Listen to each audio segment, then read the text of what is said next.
คุณเคยรู้สึกแบบนี้ไหมคะตื่นมาก็เหนื่อยทั้งที่เมื่อคืนก็นอนครบ8 ชั่วโมง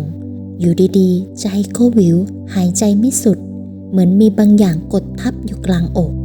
บางวันก็ปวดหัวตุบๆโดยไม่มีสาเหตุบางทีอยู่ท่ามกลางผู้คนก็รู้สึกเหมือนพลังเราถูกดูดไปหมดแล้วร่างกายก็เริ่มพังโดยไม่มีใครเข้าใจ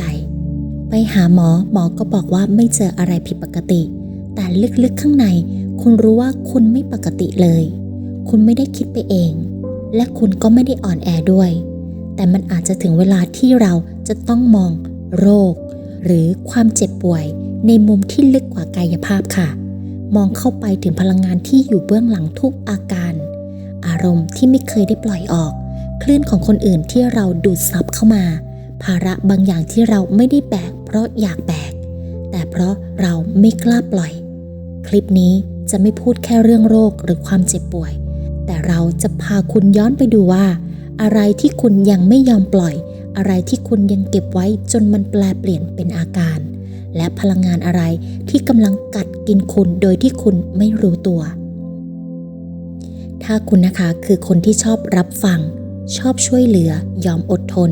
แต่สุดท้ายกลับเจ็บอยู่คนเดียวเงียบๆฟังคลิปนี้ให้จบนะคะเพราะนี่อาจจะเป็นคำอธิบายที่คุณรอมาเกือบทั้งชีวิตก็ได้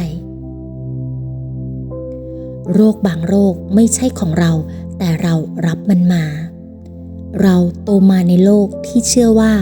ทุกโรคทุกความเจ็บป่วยมีสาเหตุที่อธิบายได้ทางวิทยาศาสตร์เชื้อโรคฮอร์โมนภูมิคุ้มกันความเครียดสะสมแต่ในโลกของจิตวิญญาณร่างกายคือสมุดบันทึกของจิตใจค่ะมันคือเครื่องแปลภาษาที่แปลคลื่นความรู้สึกออกมาเป็นอาการมีหนังสือและงานวิจัยจากนักจิตวิทยาและก็นักจิตบำบัดที่พูดถึงเรื่องการเชื่อมโยงระหว่างอารมณ์ความรู้สึกและอาการทางร่างกายมากมายนะคะที่ชี้ให้เห็นว่าความเครียดและก็บาดแผลทางจิตใจนั้นส่งผลโดยตรงต่อร่างกายแล้วก็ทำให้เกิดอาการป่วยต่างๆได้เช่นปวดหัวเรื้อรังนอนไม่หลับหรือแม้แต่โรคเรื้อรังบางชนิดนอกจากนี้นะคะแพทย์แผนจีนโบราณที่เคยใช้ศาสตร์พลังชี่อธิบายว่าร่างกายและก็จิตใจเชื่อมโยงกันผ่านระบบพลังงานหากพลังงานติดขัดมันก็จะเกิดอาการเจ็บป่วยตามมาลองคิดดูนะคะคนที่ต้องอยู่ท่ามกลางดราม่าทุกวันที่บ้านทะเลาะกันที่ทำงานเต็มไปด้วยความกดดันแต่เรายังต้องยิ้มยังต้องปลอบใจและรับฟังพวกเขาอยู่เสมอร่างกายของเรารับหมดนะคะเพราะคลื่นพลังงานจากคนรอบข้างไม่โกหกค่ะงานวิจัยทางการแพทย์ก็ยอมรับว่าความเครียดเรื้อรังสามารถเปลี่ยนระบบภูมิคุ้มกันทำให้ร่างกายอ่อนแอลงและก็ทำให้เกิดโรคได้จริงๆดังนั้นโรคบางโรคที่คุณรู้สึกว่ามันแปลกหรือว่ารักษาไม่หายอาจไม่ใช่แค่เรื่องของร่างกายเพียงอย่างเดียวค่ะแต่มันอาจเป็นผลจากพลังงานที่คุณรับเข้ามาโดยไม่รู้ตัวคลื่นพลังมองไม่เห็นแต่ร่างกายรู้สึกได้เราแต่ละคนนะคะคือสนามพลังงานมีคลื่นของเราเองที่สั่นอยู่ตลอดเวลาและพอเรานะคะเข้าไปอยู่ใกล้คนอื่นคลื่นเรากับคลื่นเขาจะเริ่มซ้อนทับกันถ้าคลื่นของเขาเต็มไปด้วยความเศร้าเต็มไปด้วยความโกรธเต็มไปด้วยความกลัวมันก็จะเริ่มกระเพื่อมสนามของเราโดยอัตโนมัติโดยเฉพาะคนที่มีหัวใจอ่อนไหวคนที่เป็นสายเยียวยาเป็นนักบำบัดเป็นที่ปรึกษาเป็นผู้รับฟังที่ดีคุณอาจไม่รู้ตัวเลยว่าทุกครั้งที่รับฟังเรื่องของคนอื่นคุณก็รับพลังของเขาเข้าไปในร่างกายด้วยยกตัวอย่างภาระที่ไม่ได้เห็นด้วยตาแต่สะสมในพลังงานลองนึกภาพแบบนี้ดูนะคะคุณอยู่ในบ้านที่มีแต่คนตะโกนใส่กันพ่อแม่ทะเลาะกันแทบทุกวันคุณนั่งนิ่งไม่พูดอะไรแต่หัวใจคุณเต้นแรงเหมือนกำลังอยู่ในสนามรบคุณไปที่ทำงานที่มีแต่ความกดดันเจ้านายหงุดหงิดเพื่อนร่วมงานบ่นไม่หยุดคุณนั่งทำงานของตัวเองแต่รู้สึกหมดแรงเหมือนพลังถูกดูดออกไปทั้งวันตอนเย็นกลับมาบ้านเพื่อนโทรมาระบายแฟนเครียดจากงานลูกงอแงคุณรับฟังทุกคนยิ้มให้ทุกคนแต่พอตัวเองเข้าห้องเงียบๆจู่ๆน้ำตาก็ไหลออกมาโดยไม่มีสาเหตุ คุณไม่ได้เศร้าเพราะเรื่องของตัวเองแต่เพราะคุณรับทุกอย่างของทุกคนมาไว้ในพลังงานของคุณเองภาระทางพลังงานเท่ากับน้ำหนักที่เบาแต่ทำให้ป่วยได้ค่ะคุณเจ็บป่วยบางอย่างไม่ได้มาจากน้ำหนักทางกายภาพแต่มาจากน้ำหนักทางพลังงานที่เราแบกไว้แบบมองไม่เห็นบางคนนะคะปวดไหล่ปวดหลังทั้งที่ไม่ได้ยกของเลยบางคนแน่นหน้าอกหายใจไม่ออกทั้งที่ร่างกายก็แข็งแรงดีเพราะอะไรเพราะว่าเราแบกคำพูดที่ไม่ได้พูดแบกความเจ็บที่ไม่เคยร้องแบกความคาดหวังของคนอื่นแบกความกลัวว่าเราจะไม่ดีพอและความรู้สึกผิดที่เราไม่เคยปล่อยตัวเองให้พักเลยและนี่แหละค่ะที่ทำให้เกิดโรคบางโรคที่ไม่ใช่ของเราไม่ใช่เพราะว่าคุณอ่อนแอไม่ใช่เพราะว่าคุณคิดมากแต่เพราะคุณรับผิดชอบพลังงานของทั้งโลกมากเกินไปคุณแบกความเจ็บของพ่อคุณซึมซับความกลัวของแม่คุณกดความโกรธของแฟนไว้เพื่อไม่ให้ทะเลาะกันคุณยิ้มให้เพื่อนทั้งที่คุณร้องไห้อยู่ข้างในและร่างกายรับรู้ทุกสิ่งนั้นโดยไม่ต้องใช้คำพูดเลยค่ะแต่เรื่องดีนั่นก็คือพอเราเริ่มรู้เท่าทันพอเราเริ่มแยกแยะออกว่าอะไรคือของเราอะไรไม่ใช่โรคที่ไม่ใช่ของเราก็จะเริ่มถอนตัวออกไปจากระบบของเราเพราะร่างกายเราไม่เคยต้องการแบกของใครอยู่แล้วมันแค่แบกเพราะใจเราเลือกจะรับไว้เราขอยกตัวอย่างให้คุณได้เห็นภาพสัก2ตัวอย่างนะคะตัวอย่างที่1แม่บ้านที่ป่วยทั้งที่ไม่เคยได้พัก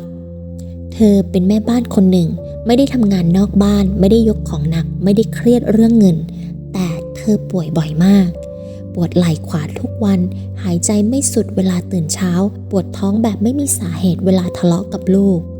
เธอไปหาหมอหลายครั้งตรวจทุกอย่างแต่หมอบอกว่าปกติ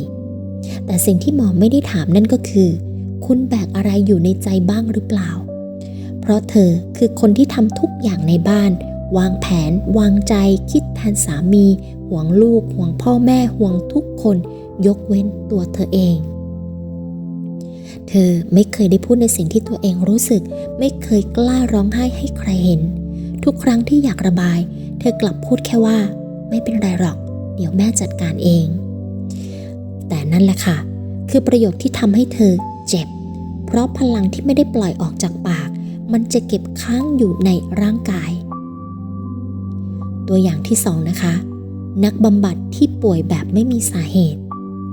ชายคนหนึ่งเป็นนักให้คำปรึกษางานของเขาคือรับฟังความเจ็บของคนอื่นวันละหลายชั่วโมงเขาเก่งเขาอ่อนโยนเขาใจเย็นและทุกคนรักเขาแต่ร่างกายของเขาเริ่มพังลงช้าปวดหัวไมเกรนเรื้อรังเหนื่อยง่ายเหมือนคนเป็นโรคหัวใจ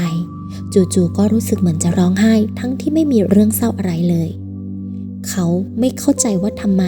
เพราะเขาดูแลตัวเองดีมากนอนพอกินคลีนออกกำลังกายแต่สิ่งเดียวที่เขาไม่เคยทำนั่นก็คือเขาไม่เคยปล่อยของที่ไม่ใช่ของตัวเองออกจากระบบทุกเรื่องราวที่เขารับฟังทุกคลื่นความเจ็บปวดของผู้คนเขาเอาไว้ในใจเพื่อเป็นที่พักใจให้คนอื่นแต่ลืมถามตัวเองว่าแล้วใจของเขาพักที่ไหนคนที่อ่อนโยนที่สุดมักจะป่วยเงียบๆที่สุดค่ะคนที่ยิ้มเก่งมักจะเก็บพลังงานลบไว้ข้างในเยอะที่สุดและคนที่แบกโลกไว้ด้วยความหวังดีมักจะเจ็บที่สุดเวลาล้มลงคุณกำลังป่วยเพราะตัวคุณหรือเพราะคุณกำลังแบกทั้งโลกไว้โดยไม่รู้ตัวลองทบทวนดูนะคะความปวดความแน่นความหนักที่คุณรู้สึกอยู่ตอนนี้มันใช่ของคุณจริงๆไหมหรือมันคือพลังงานของคนอื่นที่คุณลืมวางไว้ต่อไปนี้เรามาถอดรหัสอาการป่วยแบบพลังงานกันดูนะคะทุกอาการที่เกิดขึ้นในร่างกายมันไม่ใช่สัญญาณว่าร่างกายผิดปกติแต่มันคือเสียงสะท้อนของจิตที่พยายามจะบอกคุณว่ามีบางอย่างที่คุณเก็บมันไว้นานเกินไปแล้วและถ้าเราฟังให้ดีนะคะร่างกายจะค่อยๆเฉลยทุกอย่างออกมาเป็นภาษาของมันเองภาษาที่ไม่ต้องพูดแต่รู้สึกได้ถึงข้างใน อาการปวดไหล่จะเท่ากับคุณแบกของที่ไม่ใช่ของคุณค่ะคุณแบกความคาดหวังของพ่อแม่ไว้ไหมคุณรู้สึกผิดที่ทำให้ใครผิดหวังไหมคุณเป็นคนที่ใครๆก็มาระบายมาขอคำแนะนำมาขอคำปรึกษาแต่ไม่มีใครถามเลยว่าแล้วคุณล่ะโอเคไหม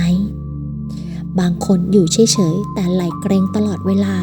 มันคืออาการของคนที่พร้อมแบกโดยอัตโนมัติลองสังเกตดูนะคะเวลาคุณคิดถึงคนอื่นมากเกินไปเวลาคุณห่วงจนไม่ได้นอนมันจะเริ่มจากใจแต่มันจะสะท้อนออกมาที่ไหล่คุณไม่ได้แบกแค่ของตัวเองคุณแบกความรู้สึกของทั้งบ้านคุณแบกปัญหาของทั้งออฟฟิศคุณแบกทั้งที่ไม่ได้อาสาแล้ววันหนึ่งร่างกายก็บอกว่าพอแล้วพอได้แล้วอาการปวดหัวบ่อยเท่ากับคุณรับคลื่นความขัดแย้งมากเกินไปนี่ไม่ใช่อาการไมเกรนธรรมดาค่ะแต่มันคือไมเกรนพลังงานลองนึกภาพสมองของคุณเหมือนห้องหนึ่งดูนะคะห้องที่มีแต่เสียงคนพูดพร้อมๆกันหลายๆคนมีทั้งเสียงที่กังวลมีทั้งเสียงที่โกรธมีทั้งเสียงที่เศร้ามีทั้งเสียงที่ยังไม่ยอมจบแล้วคุณนั่งอยู่ตรงกลางห้องนั้นโดยที่ปิดเสียงใครไม่ได้เลยทุกความคิดทุกพลังที่ไม่เป็นของคุณมันจะเข้ามาวนอยู่ในหัวของคุณโดยเฉพาะคนที่ไวต่อพลังงานเข้าแอปเดียวอ่านคอมเมนต์เดียวดูข่าวแค่ไม่กี่นาทีคุณก็รับคลื่นได้แล้วคนอื่นอาจจะไม่รู้สึกแต่หัวของคุณมันรับทุกอย่างไว้หมดอาการหายใจไม่เต็มปอดเท่ากับคุณยังไม่เปิดรับพลังงานชีวิตค่ะคุณรู้สึกไหมว่าบางวันหายใจตื้นมากทั้งที่ไม่มีอะไรผิดปกติกับปอดเลยนั่นไม่ใช่แค่ปัญหาทางกายภาพค่ะแต่มันคือการที่หัวใจของคุณยังไม่ยอมให้ชีวิตเข้ามาเพราะความกลัวเพราะความผิดหวังครั้งก่อนเพราะยังเสียใจกับสิ่งที่หายไปคุณเลยหายใจแค่พอเอาตัวรอดแต่ไม่เคยหายใจลึกๆแบบที่รับพลังชีวิตเข้ามาจริงๆและนั่นแหละค่ะคือเหตุผลที่คุณเหนื่อยง่ายเพราะคุณไม่ได้เอาชีวิตใหม่เข้าไปเติมเต็มเลยพลังที่ไม่ถูกปล่อยออกจะเท่ากับกลายเป็นของแข็งในตัวเราทุกคลื่นนะคะที่เราไม่ได้พูดทุกความเจ็บที่เราไม่ได้ยอมรับทุกความคิดลบที่เราปล่อยให้วนซ้ำๆมันจะค้างอยู่ในสนามพลังงานของเราเหมือนตะกอนที่ไม่ถูกล้างค่ะแล้ววันหนึ่งมันจะเริ่มตกผลึกกลายเป็นก้อนพลังงานที่แน่นพอที่จะทำให้ระบบในร่างกายรวนแน่นพอที่หมอจะหาไม่เจอแต่คุณรู้สึกได้ว่ามีบางอย่างผิดปกติและถ้าเรานะคะยังไม่ปลดปล่อยมันวันหนึ่งมันจะกลายเป็นโรคไม่ใช่โรคที่หาเชื้อได้แต่เป็นโรคที่ต้องรักษาด้วยความเข้าใจบางครั้งนะคะร่างกายไม่ได้ต้องการยามันแค่ต้องการให้คุณยอมรับความรู้สึกที่ค้างอยู่ในใจบางทีร่างกายไม่ได้หิวอาหารแต่มันหิวการปลอบโยนจากคุณเองและบางทีสิ่งที่คุณต้องปล่อยไม่ใช่น้ำหนักจากกระเป๋าแต่คือน้ำหนักทางพลังงานที่คุณไม่รู้ตัวว่าคุณแบกมันมาทั้งชีวิตทำไมบางคนเริ่มป่วยหลังจากเริ่มตื่นรู้เคยไหมคะพอเราเริ่มเข้าสู่เส้นทางตื่นรู้จริงๆเริ่มนั่งสมาธิเริ่มทำงานกับพลังงานภายในตัวเองกลับรู้สึกว่าทำไมเราถึงป่วยขึ้นอย่างกระทันหันบางคนก็ถามเลยว่าแปลว่าเราทำผิดหรอหรือว่าเราไปทำอะไรผิดกับพลังงานรอบตัวหรือเปล่าจริงๆแล้วไม่ใช่เลยค่ะนี่คือสัญญาณที่บอกว่าร่างกายแล้วก็จิตใจของคุณกำลังผ่านกระบวนการสลายพลังงานเก่าคุณเคยเก็บความรู้สึกแบบไหนไว้บ้างไหมความเศร้าความแค้นความอึดอัดที่ยังไม่ได้ปลดปล่อยออกไปและตอนนี้สิ่งเหล่านั้นมันกำลังถูกปล่อยออกมาค่ะมันเหมือนกับมีตู้เก็บของในใจที่เปิดออกทุกอย่างที่เคยซ่อนถูกนำออกมาให้เห็นร่างกายเลยตอบสนองทันทีค่ะด้วยอาการที่เรียกว่า resonance shift หรือการปรับคลื่นครั้งใหญ่ อาการเหล่านี้อาจจะเกิดขึ้นกับคุณอย่างเช่นไข้ขึ้นแบบไม่รู้สาเหตุหนาวสั่นจนแทบจะสั่นสะท้านทั้งตัวจู่ๆก็หลับลึกมากๆขนลุกสู้ทั่วร่างกายรู้สึกอ่อนแรงจนแทบไม่อยากลุกขึ้นหรือบางครั้งนะคะเหมือนวิญญาณตัวเรากำลังสั่นคลอนแต่รู้ไหมคะนี่คือข่าวดีค่ะแม้ว่ามันจะดูยากลำบากในตอนนี้เพราะจิตของคุณรู้ดีว่าถ้าคุณยอมผ่านช่วงนี้ไปได้ผ่านการสั่นคลอนนี้ไปได้จริงๆคุณจะไม่กลับไปเป็นคนเดิมอีกเลยเพราะนี่คือกระบวนการล้างพลังงานเก่าเพื่อเตรียมพื้นที่ใหม่สำหรับชีวิตที่เบาและก็สดใสกว่าเดิมค่ะเพราะฉะนั้นอย่ากลัวนะคะปล่อยให้ร่างกายและก็จิตใจได้ทำงานของมันและก็เชื่อได้ค่ะว่าทุกความเจ็บปวดนี้มันกำลังเปลี่ยนแปลงคุณให้กลายเป็นเวอร์ชั่นที่ดีที่สุดของตัวเองเมื่อร่างกายคือจดหมายจากวิญญาณเคยสงสัยไหมคะว่าทุกความเจ็บปวดทุกอาการที่เรารู้สึกอยู่ในร่างกายมันไม่ได้มาเพื่อทำร้ายเราจริงๆเลยแต่มันมาเพื่อส่งสารบางอย่างใช่แล้วค่ะร่างกายของเรามันเหมือนจดหมายหรือว่าข้อความที่จิตวิญญาณของเราส่งมาให้ลองดูตัวอย่างง่ายๆกันดูนะคะถ้าคุณเจ็บที่คอบ่อยๆนั่นอาจหมายความว่าคุณต้องพูดสิ่งที่อยู่ในใจแต่ดันไม่กล้าพูดกลัวคนอื่นไม่เข้าใจหรือกลัวทำร้ายความสัมพันธ์เจ็บที่คอคือสัญญาณว่าคุณกำลังกลั้นคำพูดในสิ่งที่ไม่ได้อยากพูดจริงๆหรือถ้าคุณปวดท้องบ่อยๆนั่นคือร่างกายกำลังบอกว่าคุณกำลังกลืนของเสียบางอย่างไว้ในใจบางทีอาจเป็นความโกรธความผิดหวังหรือว่าความเจ็บปวดที่คุณยังไม่ยอมย่อยไม่ยอมปล่อยส่วนอาการเจ็บหลังก็เหมือนกับการขาดการสนับสนุนคุณรู้สึกโดดเดี่ยวรู้สึกแบกภาระหนักเกินไปเหมือนว่าคุณต้องแบกโลกไว้บนบ่าแต่ไม่มีใครช่วยเหลือและถ้าคุณนะคะป่วยซ้ำจุดเดิมซ้ำๆนั่นแปลว่ามีบทเรียนหรือว่ามีสิ่งที่ยังไม่จบในชีวิตสิ่งนั้นยังรอให้คุณเรียนรู้แล้วก็ปลดปล่อยมันออกไปจริงๆนี่แหละค่ะคุณไม่จำเป็นต้องรักษาแค่แผลที่เห็นบนร่างกายเท่านั้นเพราะจุดเริ่มต้นของโรคมันอยู่ที่พลังงานที่ค้างคาในตัวคุณถ้าคุณนะคะรู้วิธีปลดคลื่นพลังงานเหล่านั้นออกไปได้ถ้าคุณกล้าปล่อยความเจ็บปวดที่ซ่อนอยู่ในใจจริงๆโรคจะค่อยๆหายไปเองโดยที่คุณแทบไม่ต้องเหนื่อยกับการรักษาอย่างเดียวแล้วจะเริ่มเยียวยายังไงมาถึงตรงนี้คุณอาจจะเริ่มสงสัยแล้วว่า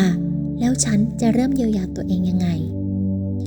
คุณไม่ต้องรีบร้อนค่ะแค่เริ่มกลับมาอยู่กับตัวเองก็เท่ากับคุณก้าวเข้าสู่การเยียวยาแล้ววันนี้เราจะมาเริ่มทีละขั้นกันนะคะ 1. ให้คุณฟังเสียงร่างกายค่ะหยุดมองโรคเป็นศัตรูแล้วเริ่มมองมันเป็นเพื่อนร่วมทางที่พยายามบอกอะไรบางอย่างกับคุณลองถามตัวเองนะคะอาการนี้กำลังสะท้อนอะไรในใจฉัน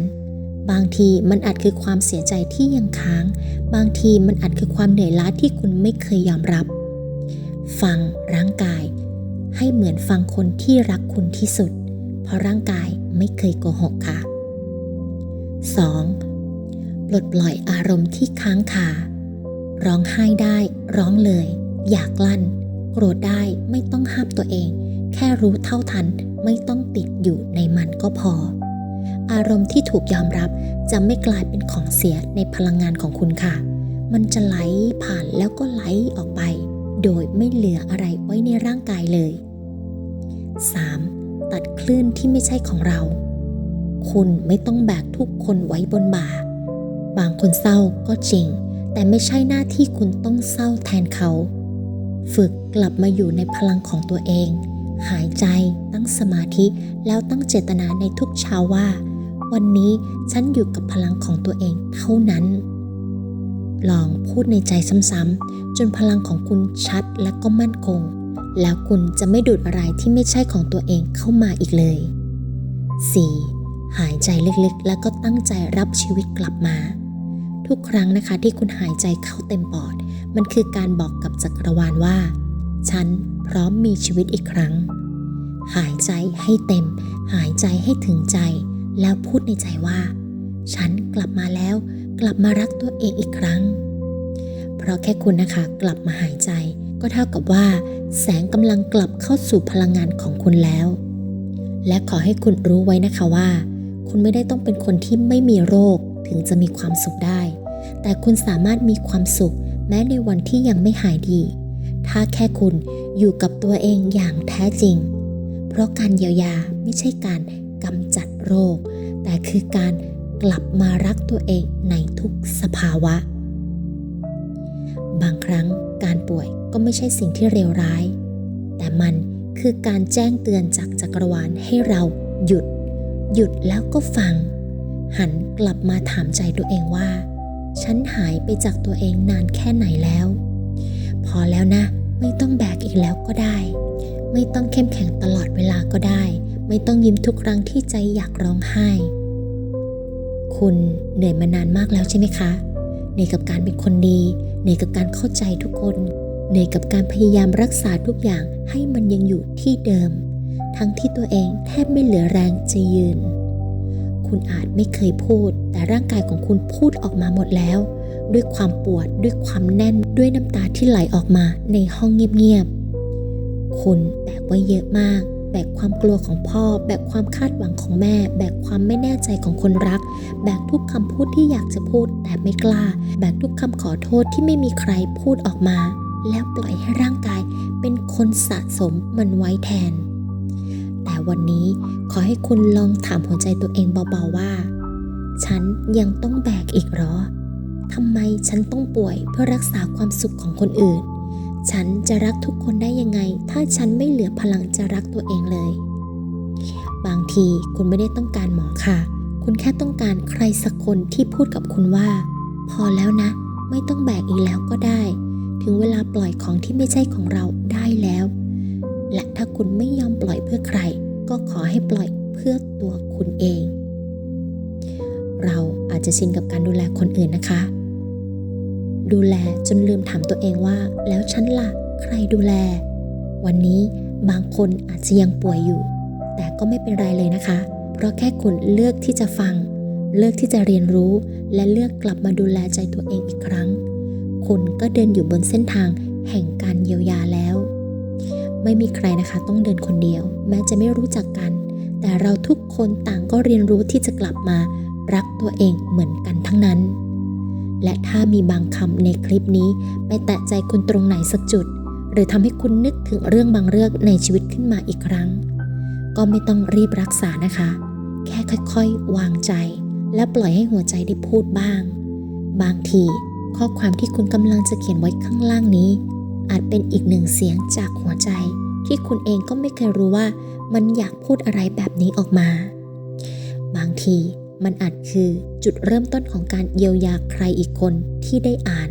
โดยที่คุณไม่รู้ตัวก็ได้เพราะพลังงานดีๆมันส่งต่อกันได้เสมอขอให้ช่วงเวลานี้เป็นจุดเริ่มต้นของการเยียวยาอย่างแท้จริงไม่ใช่แค่เยียวยาร่างกายแต่เยียวยาหัวใจที่เหนื่อยล้ามานานเกินไปแล้วจักรวาลอยู่ข้างคุณเสมอค่ะและเดอะคีย์ก็อยู่ตรงนี้เพื่อบอกคุณว่าคุณสมควรจะหายดีขอบคุณจักรวาลที่นำพาเราให้ได้มาเจอกันและนำคลิปนี้มาให้คุณได้ฟังในเวลาที่ใช่สำหรับคุณด้วยรักและปรารถนาดีคลิปนี้ The Key ขอขอบคุณและสวัสดีค่ะ